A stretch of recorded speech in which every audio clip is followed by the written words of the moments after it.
Action. All right. Hi, my name is Brooke Poirier, and I did my analysis of the U.S. Treasury yield curve during the week of April 1st, 2013 through April 5th, 2013. Interest rates for the Treasury securities were forecasted using the unbiased expectation theory. And we forecasted the interest rates out for 17 years from 2014 to 2030. This is a whole summary of the Treasury yield curve from Monday through Friday. The Federal Reserve current policy is to keep interest rates between 0 and 2.5% by purchasing $85 billion in securities each month to strengthen the U.S. economy. When comparing the yield curves from the beginning of the week to the last day of the week, the effect of the Federal Reserve plans of buying securities and keeping interest rates between 0 and 2.5% appears to be effective. The U.S. Treasury yield curve has flattened during the week from April 1st to the market close on Friday, April 5th, where Treasury prices are at a greatly high, which causes the Treasury yield being the lowest point this year. Now we will take a look at what causes these changes in the yield curves for the one-year rate. One of the type of changes that causes the yield curves to fluctuate was the springtime swoon that happened during this week. And also, we'll see how other countries could affect the way our yield curve and one-year forecast rate change for the better or for the worse. All right, this graph shows how the forecast rates follow the same trend of steadily increasing until 2020, where they begin to fluctuate wildly until 2030, where they even off again. Forecast for Friday shows yield increasing, which means that the prices for Treasury will fall.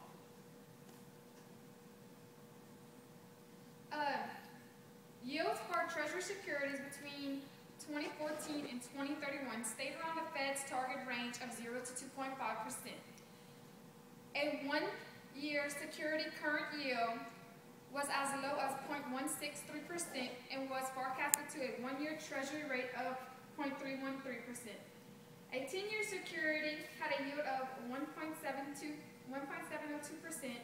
and its one-year Treasury rate forecasted of 2.88%.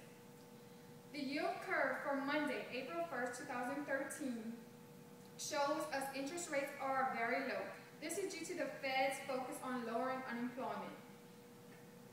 The Fed is doing this by purchasing $85 billion this month. Monday, the Fed purchased securities, which matures between May 2020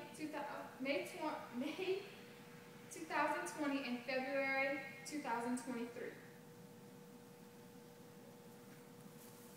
The Federal Reserve is continuing its policy of buying securities for the most part. The yield expected on a slightly increase on Tuesday. One-year interest rates were unchanged from the previous day, starting at 1.63. The one-year Treasury forecast rate 1 year from now has increased to 0.321 from a 0.313 in the previous day. The one-year forecast rate changed similar to the yield curve. The forecast of securities with shorter maturities increased slightly, while the forecast for longer maturities fluctuated greatly. These fluctuations in one-year forecasts between 2023 and 2030 may be due to the Federal Reserve's $1.575 billion purchases in long-term securities on Tuesday.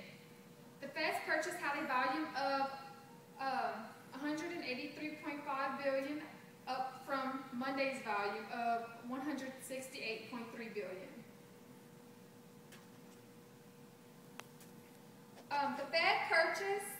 On this day, the Fed purchased $3,728 billion in treasuries with maturity dates from February 2019 to March 2020. On the previous day, the Fed purchased securities with maturities from May 2020 and February 2033.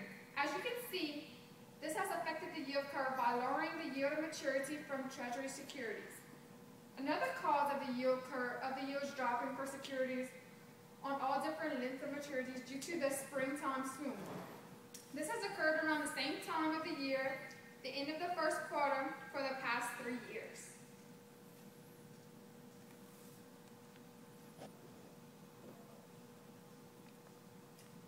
Treasury securities were continuing to sell at a yearly high, which is driving yields to its lowest for the year. The Federal Reserve continued its policy of purchasing securities, and also on this day, CNBC reported that the Japanese government has announced an asset purchase program, which has caused many private investors to purchase Treasury securities, leaving the supply very low. A 10-year Treasury yield curve at a low of 1.619% was down from 1.674% on Wednesday. Overall, forecasts did not change significantly, with the expectation of forecast yields lowering for securities maturing in 2018 through 2029, and with increasing expectations 1 year in yield 2025. And as you can see, throughout this whole time period, what's causing these yield curves to fluctuate so much is from the U.S. Treasury constantly buying $85,000 of Treasury securities. And thank you. This is my project.